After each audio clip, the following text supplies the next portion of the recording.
青儿，啊，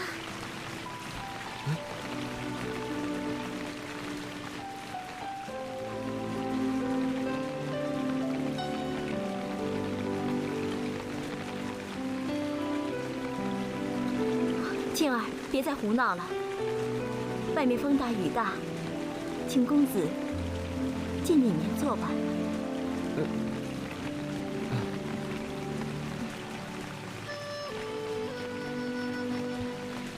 走吧。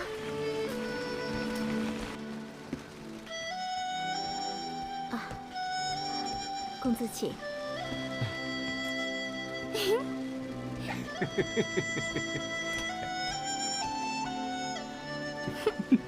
公子不必拘礼，请坐吧。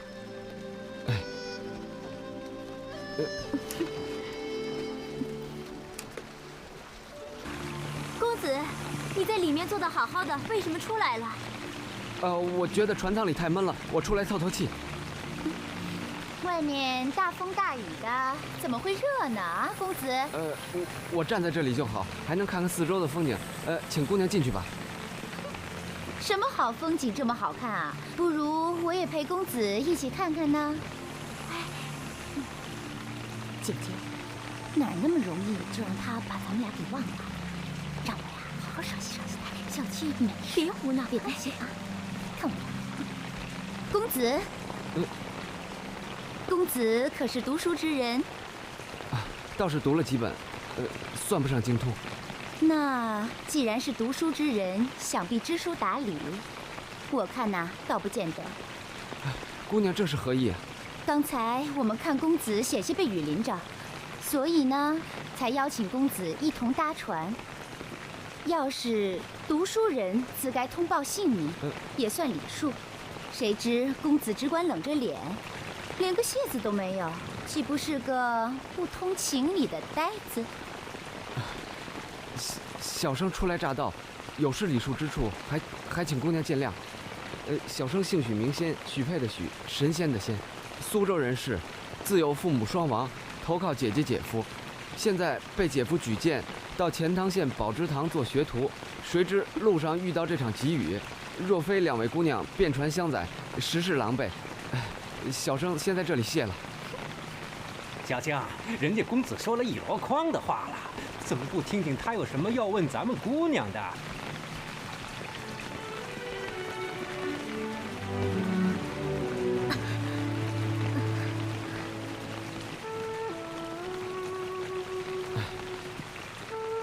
请问姑娘尊姓大名？我姓白，名叫素贞。白素贞。公子想起了什么吗？没，我只是觉得她是个好名字。我本是四川人，我爹做过楚州指挥，双亲早亡，且葬于雷峰塔下。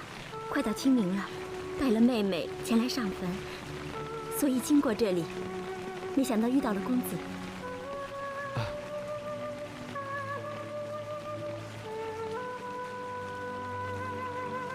管家，你说姐姐为什么把她的身世变得这般离奇啊？这世上一旦男人对女人说了谎，就是要分开的前兆啊。但是，一旦女人对男人说了谎，必要生出剪不断、理还乱的一段纠葛。这么复杂吗？双茶巷到了。哎，公子啊，前面就是双茶巷了。谢谢。公子，谢谢。你忘记这个了？谢谢。那打扰各位了。那白姑娘，我下船了。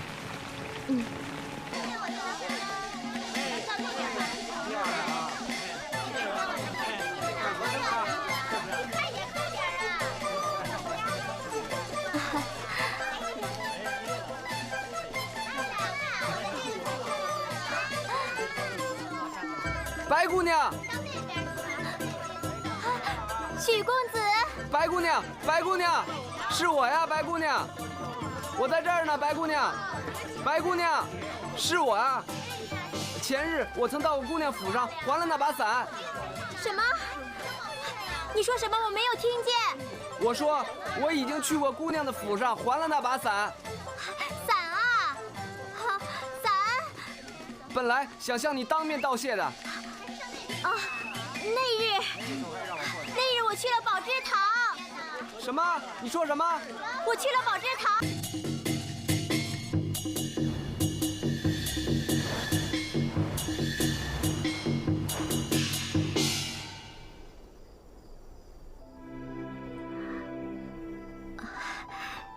因为公子很像我一个旧识。这样说来，那一定是姑娘很好的朋友了。算是吧。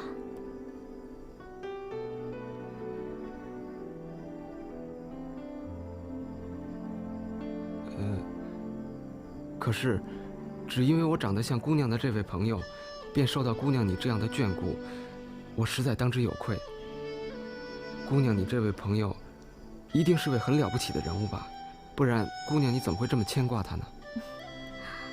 他只是个穷书生，胆子很小，这把刀啊剑啊的。不过，他心眼儿好，很善良，很会替别人着想，说起话来满口爱心。他还告诉我，如果有一天能到这西湖边儿，坐在一条瓜皮小艇上，烧一壶小酒，做几样小菜，看着满天的星星。啊，我跟他说过我没有看过星星，他呀就做给我看。原来真的有星星，和他说的一模一样。他没有骗我。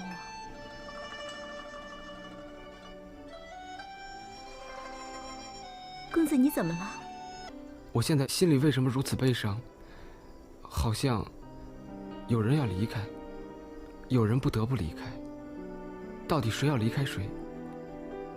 为何如此悲伤？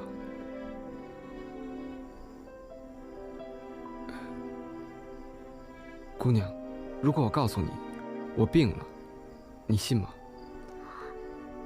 只因为前几日我在断桥上遇到一个人，从那以后我就多了一块心病。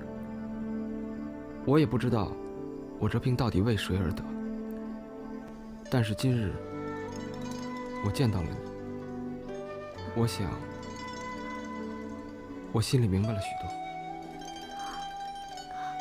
明白了许多。既然你知道是病，就该多吃几副药啊。恐怕这病是因姑娘而得。怎么可能呢？我们才见过2、3次，你怎么会因我而病呢？2、3次的确不多，也许姑娘你没什么感觉，但是人生不过70，除去10年懵懂，10年老弱，就只剩下50年。这50年又要除去一半的黑夜，便只留下25年。再仔细想想，吃饭饮茶，沐浴更衣，东奔西跑，做工生病，又耗掉不少时日。真正留下来可以陪自己心爱的人在一起的时间，掐指算来少之又少。我不想让姑娘觉得我是一个花言巧语的登途浪子，我只是想告诉姑娘，可如果我这一辈子只有2、3次机会和姑娘邂逅的话，前2次我已经浪费掉了，只剩这1次，我是不能放过的。你到底想说什么？我要说的是，自打我第一眼见到姑娘的时候，就喜欢你了。喜欢？就好像我喜欢我妹妹那样喜欢。不，那有不同。妹妹是亲人，心疼她就像心疼自己的手足，而喜欢姑娘，就像珍爱自己的性命。姑娘一日不在，生不如死。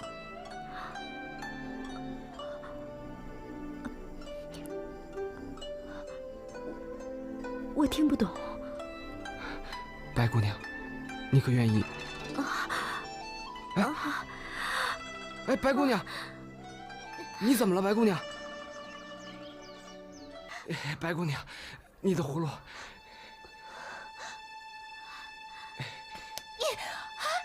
葫芦啊！姐姐，宝贝不见了。是吗？娘。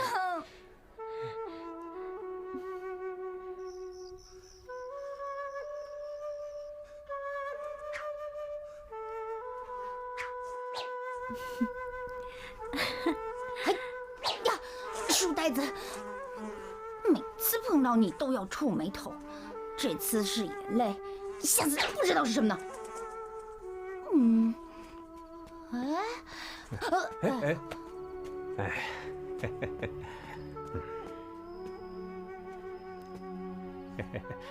白姑娘，俗话说万事开头难呐，丢一滴眼泪这没什么，就怕自己乱了阵脚啊。老神仙，你说我这是怎么了？为什么我总是想着他，又那么担心他？难道不该装成陌生人的样子，就像从来没有见过他，也没有救过他一样吗？哎，因为你们是朋友吗？朋友？你、小青、八两、许仙，你们4个是朋友。你们所做的是对朋友应该做的事情，这没什么稀奇的。真的就这么简单？哎呀，早知道是这样，我就不该对小青撒谎了，害得我心里愧疚半天呢。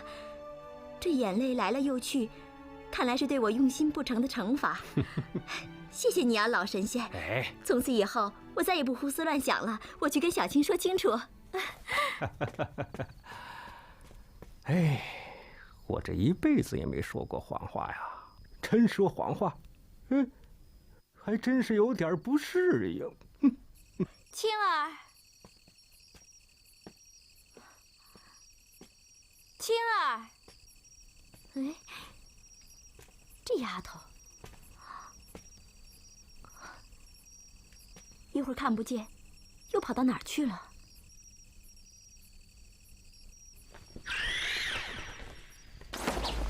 嘿呀！土地狼，识相的话，你最好把那滴眼泪给我送回来，那可是我姐姐的宝贝，我见不得她心烦，听见没？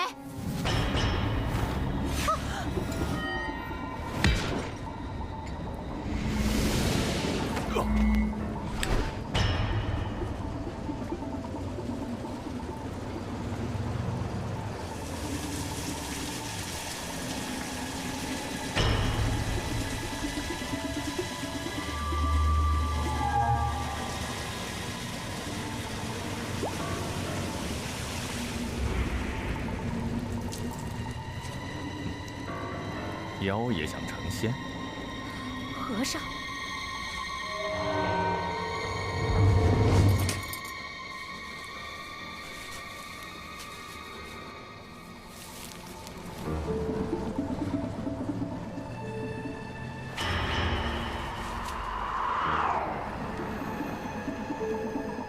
小姐，原谅我没有用。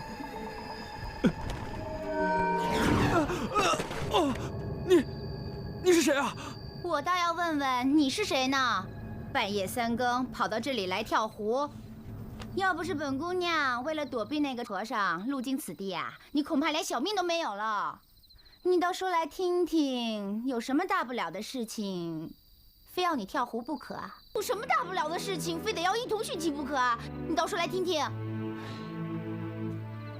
去年何等节，我和张姑娘再次相识，一见钟情，早已经互托终身。可她是名门闺秀，她家又是钱塘县最有名的爱才之人，怎么肯把宝贝女儿嫁给我这个穷书生的？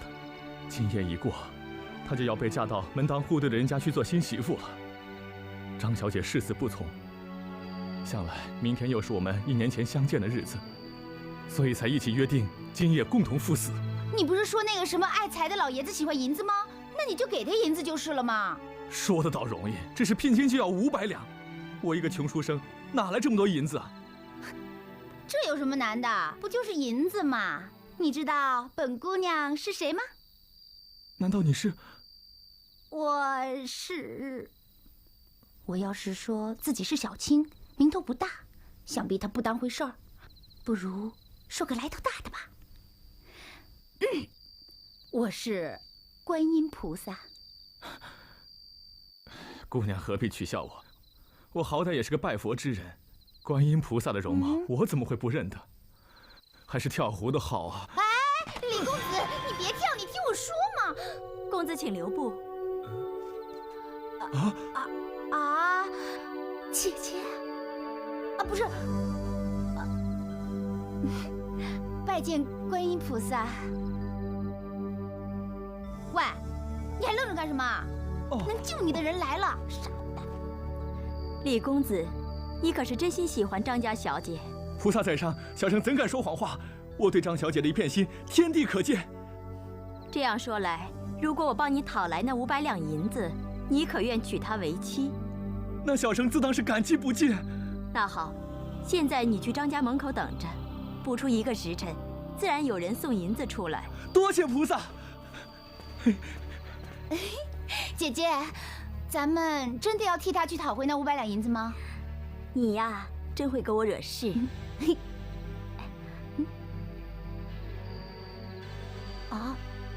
这样真的行吗？试试看吧。小民拜见观音菩萨，小民拜见观音菩萨。小民斗胆，敢问菩萨深夜显灵，为何而来呀？张员外，你大祸临头，难道还不知道？小的真的不知，请菩萨明示。你生性爱财，吝啬小气，平日里克扣长工工钱不说，就连自己的女儿也不放过。你想着你女儿貌美如花，把她当成摇钱树，嫁给财主那个生性好赌、愚蠢的傻儿子。你这女儿的终身幸福与不顾，行为着实令人发指。目前，你的恶行已经登记在册，天帝对你的惩罚已经开始了。你自己听吧。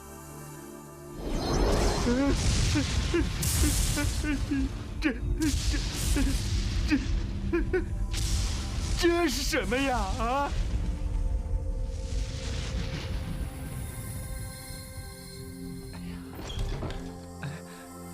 李公子，这里有500两银子，你赶紧拿去向张小姐提亲吧。谢谢。不用谢我，这是你们的造化。小翠，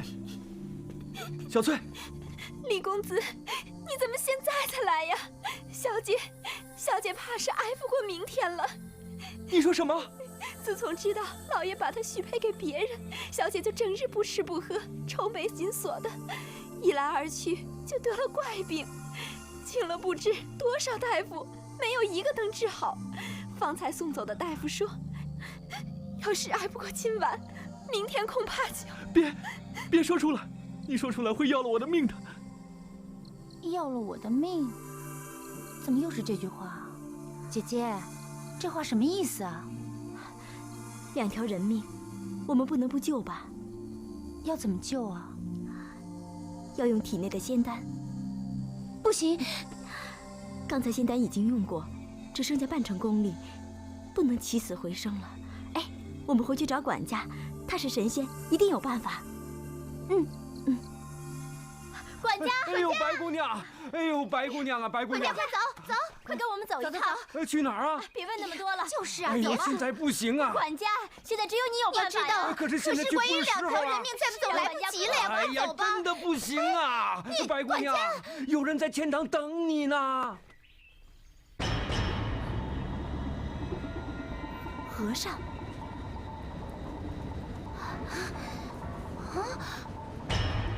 大和尚，你胆子还不小，居然敢找这儿来，你不要命了？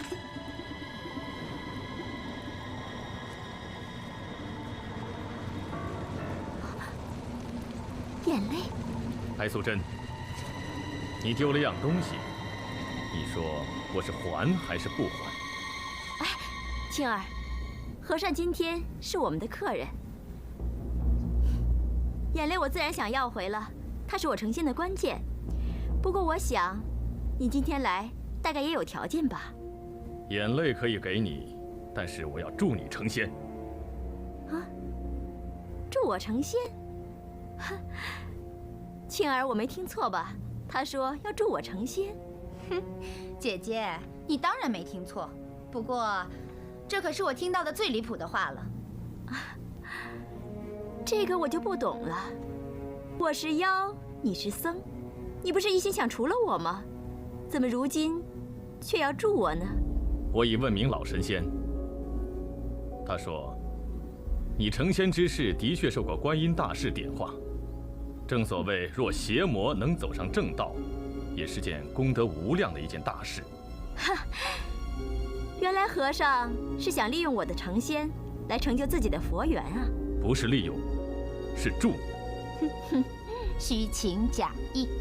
你拜我为师吧，我会帮你斩断一切尘缘。拜你为师？怎么斩断尘缘？这是忘情丹。忘情丹？吃了这忘情丹，你便可以忘情绝爱，从此斩断一切尘缘，一心皈依我佛三宝。你这个什么忘情丹，真的有这么厉害？哎呀，你们还打不够是不是啊？啊！哎呀，这些宝贝每件都是稀有的呀！哎，你们三个就看在我这个糟老头子面上，别打了好不好啊？和尚，你不就是来送忘情丹的吗？我替姑娘收下便是。和尚，忘情丹呐？老头儿，这都什么时候了，你就不要长别人志气，灭自己威风了？你怎么回事儿啊你？和尚，忘情丹可以收下，可是我家姑娘要不要拜你为师，这也是大事啊！哎，总得让人家考虑几天，是不是？姑娘，放下剑吧！啊，和尚，这禅杖也不是用来伤人的吧？啊，回去吧，和尚。啊，回去吧。阿弥陀佛，白素贞，苦海无边，回头是岸。我记得这话，也望和尚能明白。哎，你臭老头儿，都怪你多管闲事。今天要不是因为你，输赢都还不一定呢。你就知道输赢？难道这之前的教训还不够吗？哼，姐姐，你听他说什么呢？老神仙没有说错啊，我们到人间是为了找眼泪，又不是来跟和尚斗法的，输赢又算什么呢？啊，至于这个忘情丹嘛，就请老神仙先替我收着，想来我也是用不着的。我是蛇妖，怎么会有情？又谈什么断情绝爱、斩断尘缘呢？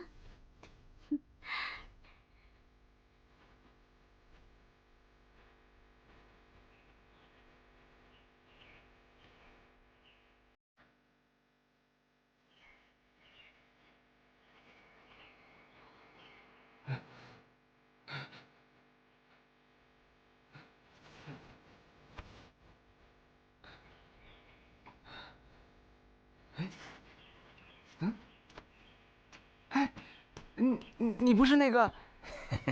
是我。你不是昨天在白府门前为我算命的老先生吗？我不是什么给人算命的老先生，我有名有姓，有正经事情可做的，懂吗？啊，没想到我和老先生还真是有缘啊！哎，我跟这世上善男信女啊都有缘呐。你果然是病了，而且病得不轻啊。我得的什么病？我自己怎么感觉不到啊？要是我没猜错的话，你这病根儿，昨天在白府门前就算落下了。白府门前？我的病跟白府有什么关系啊？哎，那还不是因为你和他，你们两个正可谓相思成病啊！相思成病？哎，我已经说的太多了，公子。这个世上很多事情一两句话是很难说清的。你的病虽然没那么厉害，但是还没有到无药可医的地步。我这里有个方子，按照我的吩咐，1日3次服用，保你药到病除。桃瓣3钱，杏蕊5钱，青草根6钱，柳叶尖6钱，西湖水做1杯，今后服用。老人家，这是什么药方？怎么这么奇怪？奇怪的病当然得用奇怪的药方来医了。公子，你千万要信我，像你这样的病，越早医好的越快，要是晚了就深陷泥潭，不能自拔。还有，这个药方必须患者本人前去采集，别人代劳不得呀。傻小子，傻小子，我在这儿，我在这儿。哎，傻丫头，你醒了？你怎么了？嗯？你怎么变成这样了？面无血色，两眼红肿，你病了？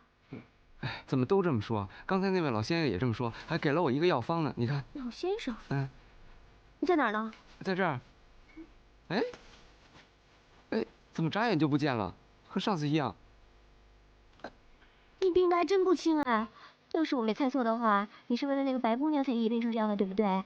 你那么喜欢她，为她心疼了一整夜，还真是命好啊！我没关系啊，主要是你，没了我小舅舅，你怎么办？怎么办？我还没来得及想呢。只可惜啊，我差一点就揍了你小舅妈了啊！所以我决定了，我要走了。要是你真的把我当朋友的话，今天晚上城门口好酒一坛，算是替我践行。你要走？你要去哪里？一直往东，走到哪儿算哪儿。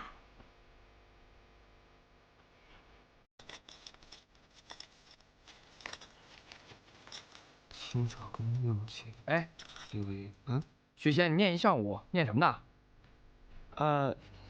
是药方，但不知掌柜的开的什么药方啊？哎呀，没有药方子，你呢就弄点这个补气的、养颜的，弄点之前的药材对付对付得了。补气养颜的，可是我刚才分明听那丫鬟在说，再晚一步人命就没了。那个小姐病得不是很重吗？小姐病的是很重，请遍了钱塘县的名医，也吃了不少的珍贵药材，啊，就连我这宝芝堂的掌柜，都一天往他们府上跑3趟啊。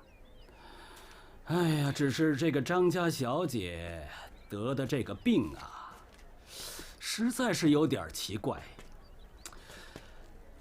一日呢，茶不思饭不想；二日呢，衣带宽松，形容憔悴；三日呢，口冷、手冷、脚冷、心冷。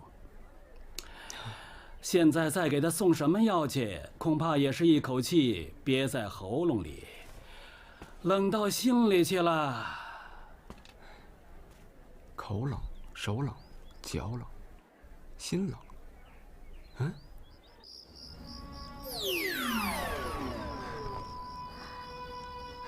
这忙只帮了一半，也不知道李公子和张小姐怎么样了。张小姐，我对你生死相许的诺言不会空虚的。你若决定离开这里，我也不敢再多留半日。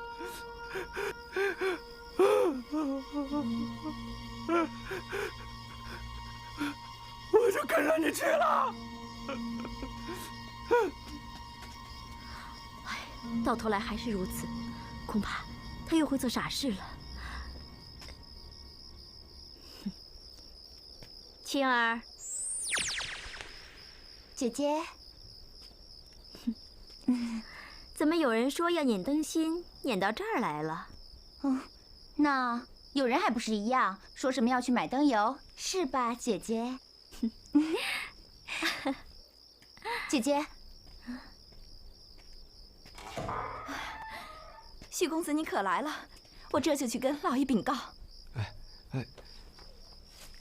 千万别忘了告诉你们老爷，这药方一定要病者自己亲自采集。知道了，许公子，请进。好。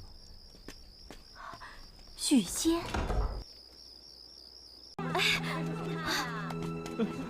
哎，姐姐，她在那儿！李公子，李公子，你们又来干什么？那500两银子也救不了我们。我和张小姐这辈子恐怕没有缘分在一起了，就连神仙也帮不了我。我只希望下辈子我们能在一起。你们又何苦拦着我呢？不要跳啊！李公子，我们姐妹3番4次的救你，反而是你自己，你怎么这样不珍惜自己的性命？没有张小姐，留着我这条命了无生趣啊！你为什么那么轻易要放弃呢？张小姐还有一线希望。刚才我们看见宝芝堂的人送药过去了。没用的，钱塘县的名医都看遍了，没有一个人能救她。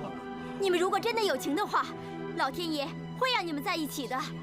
老天，老天他哪里知道什么叫情为何物？他只会耍人罢了。去年今天让我们在这里相遇，今年就人去桥空，你们就别拦我，让我一死求个解脱吧。哎，李公子，你千万不要做这样的傻事，你不该跳湖。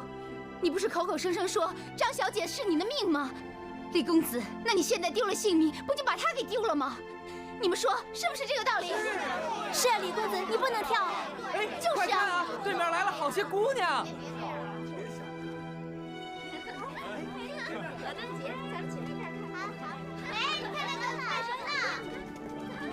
桥东头的，为什么有个后生站在桥上啊？有个公子想不开，他要跳湖啊！好像是这位公子的心上人得了重病，无药可医啊！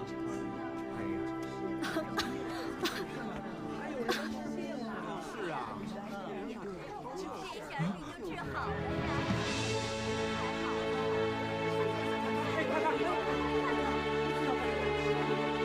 公子，小姐。姐姐，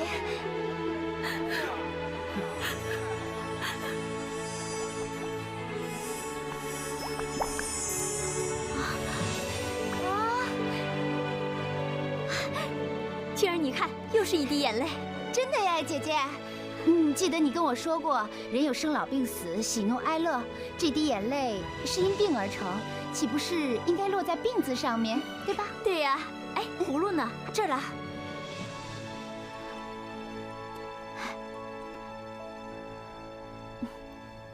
哎，等他们采完药，你把他们送回去吧。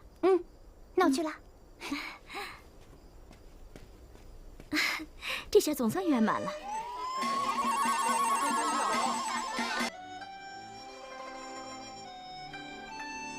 姐姐，好了，别再装了，我们已经到家了。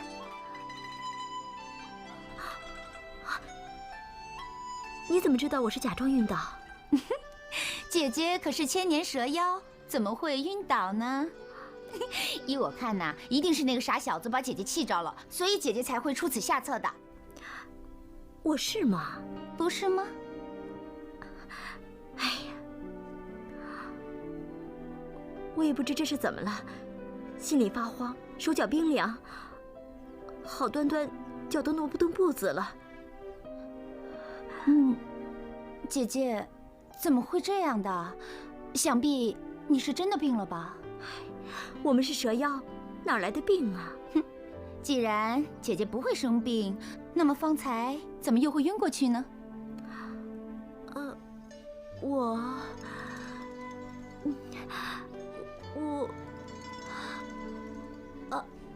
你干嘛这么看着我呀？姐姐，出大事儿了。这是什么？是汗啊！我怎么会有汗呢？对呀，你怎么会出汗呢？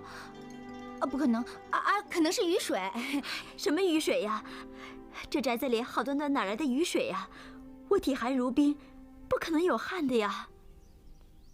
天哪，难道你真的像凡间女子一样出汗了？啊？哎，白姑娘，管家怎么了？哎呀，白姑娘，门外那个傻小子在那儿等了一夜了，说是非要见你，你是见还是不见啊？我不见，不见，一律不见。哎呀，那个傻小子看上去很担心呐，我怕他……唉，一步走错了，底下的步子就全乱了。是啊，是啊，全都乱了。你看，头发乱了，衣服乱了，心也乱了，所有的一切都给搞乱了。那我怎么处置他呀？不如你帮我把他轰走好了。哎，不如乱暴打扫。哼！哎呀！哎呀，青儿，我现在心里乱得很，也不知道怎么回事，到底是哪儿出了差错？不行，这样下去会误了成仙大事。我闭门3日念观音心经，希望菩萨能给我指点迷津。哎，姐姐。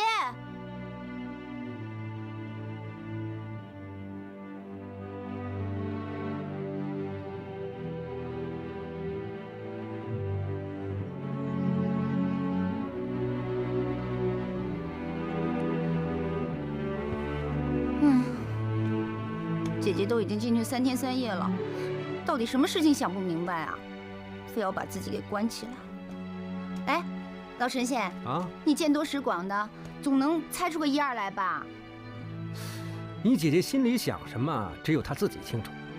万一她也想不清楚的事儿，恐怕可就麻烦了。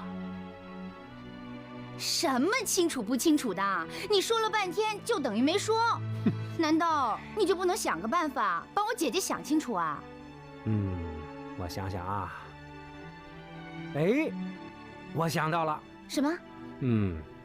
天书1800卷，上面囊括了人生的生老病死、世间万象。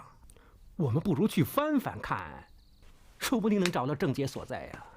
啊，不会是非看不可吧？我最讨厌看书了，我这一看书头……哎，喂，你怎么这么快就不见了？哎，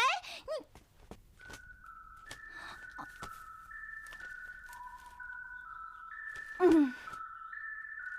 老神仙，我们看了多少卷了？600卷了，还有1200卷呢。你说什么？还有那么多？啊。难道咱们看那600卷里面就没有一卷能够讲明白姐姐为什么这么不开心呢？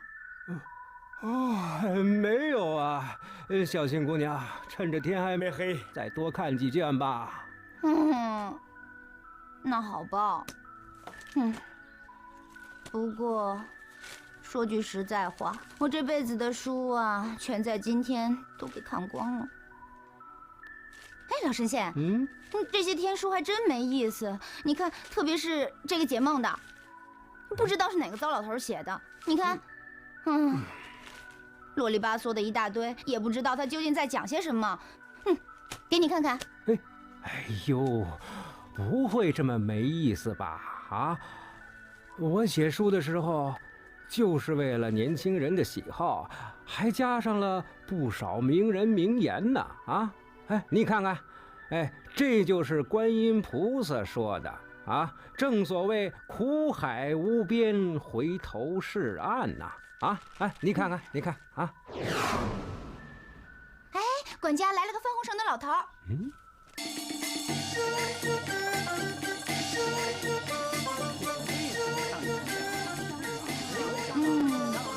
要是姐姐知道我想出这么好的办法来替她收集眼泪的话，不知道要怎么夸我呢？哎，各位父老乡亲，我们白府啊，现在急需眼泪50斤，你们手上方便要是有眼泪的话，尽管拿来当，1斤眼泪3两银子。是不是真的？连眼泪都可以当？当然是真的了，无论男的、女的、老的、少的，只要你愿意有眼泪，尽管拿来当。有，我有眼泪，我有眼泪。哎，我的小祖宗，你哭啊！你倒是哭啊！怎么不哭了？你平常的本事呢？哎，喂，大嫂，你那小孩光咧嘴没眼泪，那可是没银子的。雷声大雨点小，也不能拿到银子的。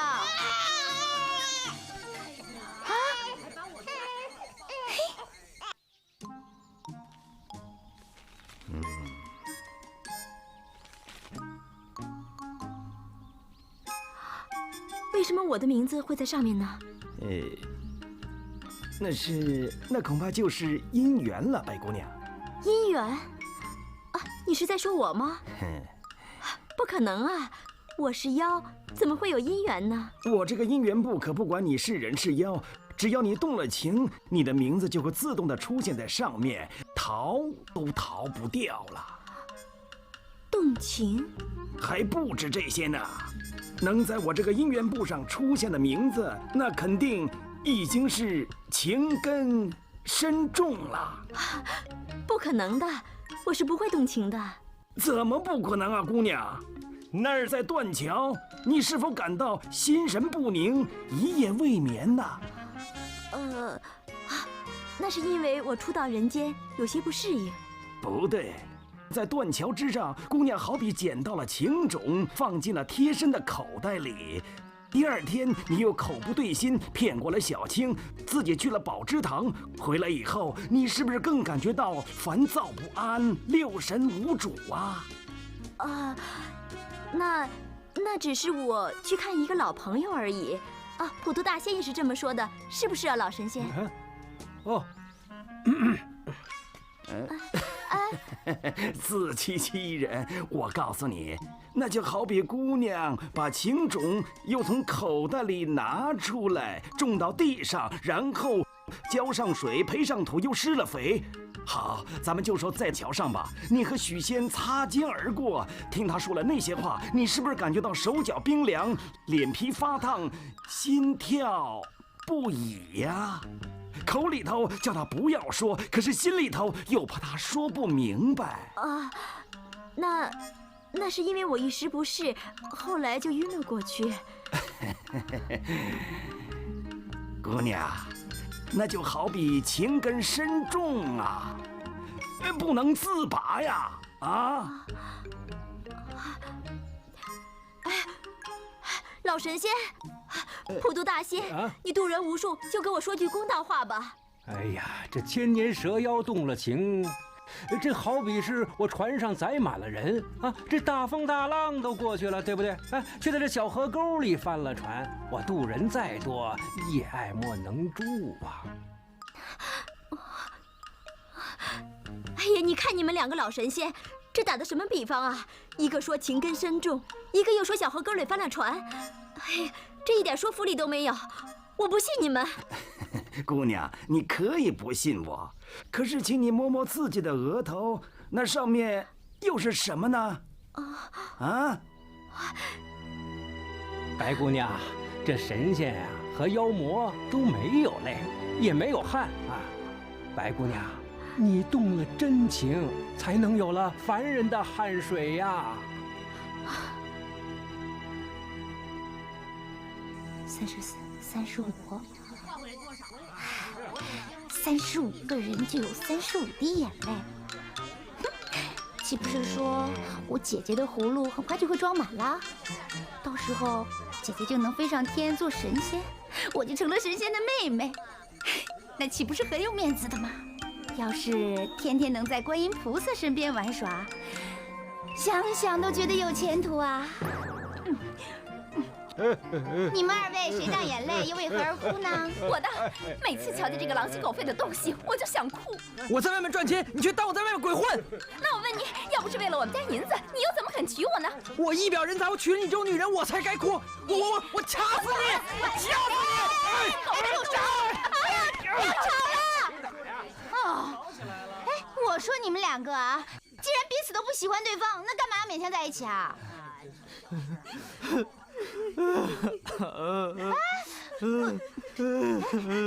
来，接着啊！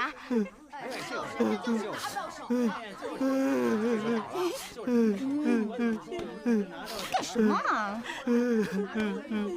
忙着呢。哪些是水，不是泪？你说什么？我说哪些是水，不是泪？不能动情，他要成仙。情这种东西放出去就收不回来，他要与许仙结亲。不行，1000年的道行，他要成仙。1000年的道行抵不过一炷香的姻缘。成仙，许愿，成仙，成仙，成仙，成仙，成仙，两个神仙不要吵了。我已经有办法了，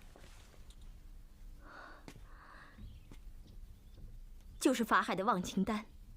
哈，可笑！眼泪就是眼泪，怎么变成水了？真是亏你想得出来。那么大的人了，连泪和水都分不清楚，真是没羞。你连3岁的小孩子都知道，泪是人间至情至性之物，只有用真心才能换来的。而你呢，用那些银子换来的眼泪，没有一丁点感情，哼，只是普通的水而已，根本不能算是泪。喂，你有完没完啊？啰里吧嗦的，什么至情至性、真情真意的，我根本都听不懂，什么意思啊？连至情至性都不懂，还说起什么眼泪，真是没用。喂，你竟然敢骂我！你谁呀你？我是石天，记住这个名字，早晚有一天你会来求我的。我求你？你笑什么？我笑什么？你知道我是谁吗？就讲出这样的大话。如果本姑娘说出自己的名姓，恐怕吓得你尿裤子。我是跟着你进来的呀。你跟我进来干什么？我跟你进来，自然是坐坐，喝杯热茶，再吃块桂花酥。坐坐，喝杯热茶，对，还吃块桂花酥。对你这样的小孩子啊，我只有3个字给你：不方便。你赶我走？哪里是赶呐，我还用打呢！喂，你知不知道这些眼泪花了我多少银子啊？我跟你说了多少遍，这些根本就不是眼泪，真正的眼泪水流不容，风吹不散。你再看看你的眼泪，落在地上一滴都不剩。我自然知道一滴都不剩。臭小子，你赔我眼泪，你赔我！这样没用的眼泪，我可没有。你赔还是不赔？不赔。我再问你一遍，你道不道歉？好，不向我小青低头，我就打你一拳，打扁你的鼻子，打得你娘认不出你来，道不道歉？喂，时间！哎呦，你吓死我了！我无意伤你的，要不是因为那些眼泪，你没事吧？现在知道怕了？还我眼泪！啊？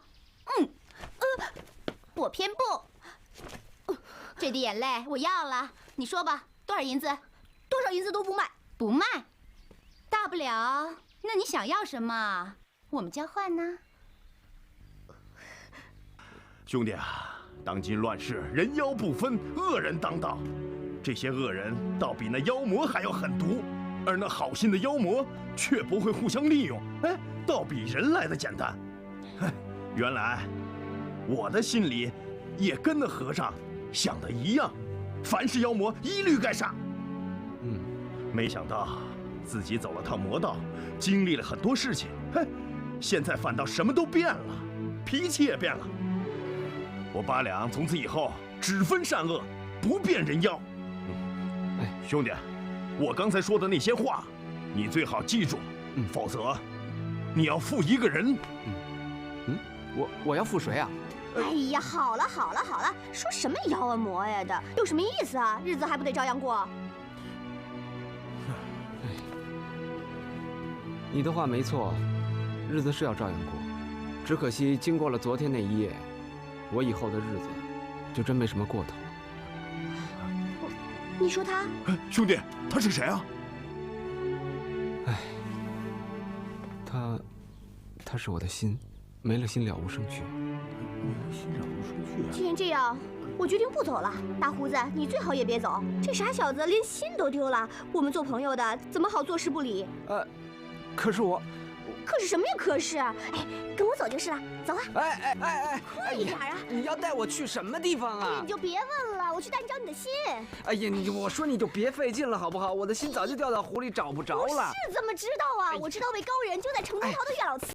那好，你要我的眼泪也行，给你就是了。可是我10天的眼泪宝贵的很，你要用3件事情来和我交换。 3件事情，那么多。这小孩子怪化得很。我要是应了他，不知道他还用什么事情来刁难我；可要是不应，倒好像我怕了他。再说，这眼泪果然是水流不容，风吹不散，是姐姐要寻的宝贝，丢了岂不可惜？算了，先答应他再说。那好吧，就3件事情。就3件。说吧，第一件是什么？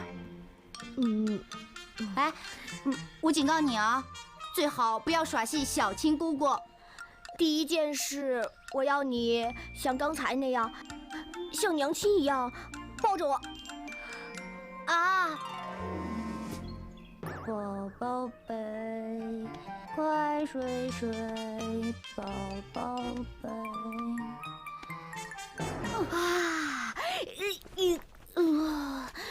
真幸福，真舒服啊！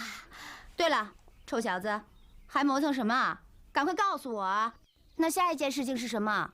你得快点儿，这太阳马上就要下山了，我可不想啊等到天黑，还要让我送你回家。快说吧，无论什么我都答应你。那是钟声，当然是钟声了。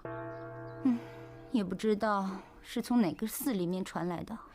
金山寺的晚钟。金山寺？糟了糟了，不知道下山这么久了，再不回去要被师傅骂了。你还欠我2件事啊，改天再来问你要。我先走了啊。喂，你可不能走。改天是什么时候啊？现在说清楚不就得了？哎呀，等我有空自然会下山来找你的呀。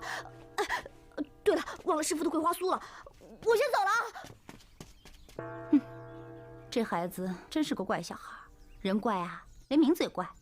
10天，为什么不叫9天、8天、7天，偏偏叫10天啊？哎，姐姐，倩儿，你方才在做什么？一个奇怪的小孩，没有娘亲，而且啊又喜欢抱抱。对了，你看，眼泪是我找的呢。那臭小子啊，8成想他娘想疯了，掉了这滴眼泪，刚好被我接着。哎，倩儿，到我房里来一下，我有话跟你说。你一会儿告诉我什么动情，一会儿又告诉我要吃法海的忘情丹，你到底想清楚了没有啊？法海有句话倒还听得，要想成仙，就要忘情绝爱。姐姐，你真的要忘了许仙啊？早该忘了他，连朋友也不做吗？可是我还记得他呀，所以我才要特别叮嘱你啊。等我吃了忘情丹之后，你不要在我面前提起他的事，不管是魔道的还是人间的，这个人的名字我永远都不要听到。这件事可关系到我们成仙的大业。我知道了，我不会在姐姐面前再提许仙半个字。总之啊，一切都为了成仙。这我就放心了。那，你准备什么时候吃啊？我还欠许仙一个约定尚未还清。欠许仙一个约定？我怎么不记得？我们还欠什么？你不知道？啊！天哪，这么做不是等于告诉他你是千年蛇妖了吗？许仙胆子小，万一知道了，还不吓个半死啊！姐姐，天哪！这个我早就想到了，所以啊，我会用入梦之法与他见面。等他一觉醒来，不管发生什么事情，只当是个梦罢了。情？你们问情啊？不用算了，你和这小子做不成夫妻的，他把你当兄弟了。不是我，是他要算。他心上人是个大家小姐，人又生得美。他只是个穷小子，又不会讲话，不知道这样的2个人有没有缘分啊？怪婆婆，你怎么不说一句话就走了？他们有没有缘分，能不能做夫妻，这傻小子能不能找到自己的心，就全看你一句话了。是啊，怪婆婆，我是真心喜欢他，想娶她为妻，还求您给我个答案。你真想知道？水里的月亮再美也捞不起来，不如选这个吧，有力气，会干活，还会生养。婆婆，你说什么呀？他是我兄弟。这事与我无关，婆婆干嘛把我扯进来？不是我要扯你进来，是你自己要趟着浑水。哎，俗话说得好啊，百年修得同船渡，千年修得共枕眠。傻小子，想跟人家双宿双栖有那么简单吗？1000年呢，就算他输得起，你又输得起吗？婆婆，你不相信我的心吗？不是我小看你，傻小子。男人的心摇摆不定，今天把心放在他身上，过了今晚，明天又不知道上哪儿去了。哎，挂婆婆，你这话好没道理。别人都说你能未卜先知，可是我看不见的。我的心在何处，我自己知道。你现在心在他身上，要是你日后碰到比他更美更好的，难保你不会动心。这您放心，如果碰到更美更好的女子，自然有更美更好的男子去配，与我何干？管他弱水三千，我只饮一瓢，我的心只在一处。你现在这么说，一旦他年华老去，人老珠黄，你的心还会在他身上？他老了，我陪他一起老，我的心还是在一处。变老变丑不是最坏，一觉醒来，他早把你忘了。你只不过是路人甲乙丙丁宝芝堂抓药的小伙计，你的心还会在他身上？他忘记我有什么可怕？只不过再麻烦几次，告诉他我姓甚名谁，家住何处，我们的心自然还是在一处。你既然这么相信你自己的心，我也没什么话好说了。傻小子，由着你去犯傻吧。其实你的心早就有了答案，又何必来问我呢？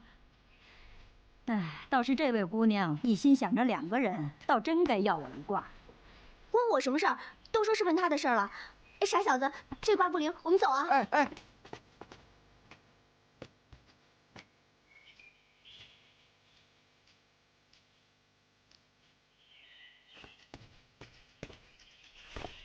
我就知道你会回来的，卦题你下了，也解好了。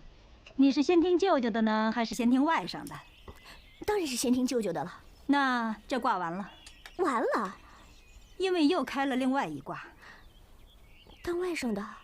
当外甥的。可是我是那傻小子的小舅妈呀。不是，也没人当你是啊。那就是说，我把那傻小子当成了他舅舅的替身，因为没法和李贵在一起，所以找许仙来充数。不是，说反了，是先有了许仙，才不要他舅舅的吧？婆婆是说，你和傻小子一样，情有独钟了吧？可是他喜欢的人不是我，那有什么关系啊？你喜欢他就好了。婆婆说的可当真？你当真变真，不过2个只能选一个，你要选这个，就得忘了那个，全心全意的守住这个。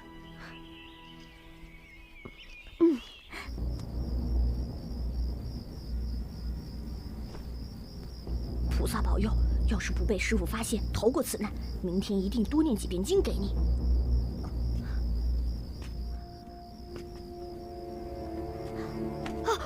师傅，我石天，你干什么呢？你怎么这么晚才回来？我因为有些事耽搁了，所以我就……哦，对了，师傅，我给你带来了些桂花酥，你吃吧。跟我过来。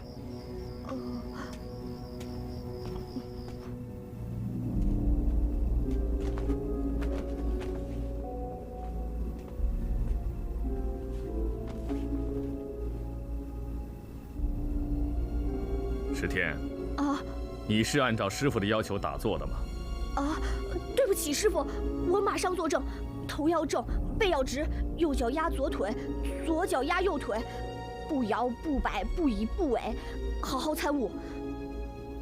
这就对了。我们出家之人绝不能贪图一时享受，而要以定力清修苦行，不能有一丝的懈怠。石天，你身上怎么会有一股妖气？你去了哪里？你见了谁？对不起，师傅，我只是一时贪玩，去了那白府。我更不该用眼泪做交换，让小青替我办了点私事儿。眼泪？难道你为那妖孽流眼泪了吗？我只是躺在小青的怀里，一时想起从没见过面的娘，因为我太想娘了，想知道在娘怀里到底是什么感觉，所以我就……所以你就为了一己私利，为了妖孽流泪？难道你想助那妖孽成仙？你想毁了我的斩妖除魔大业吗？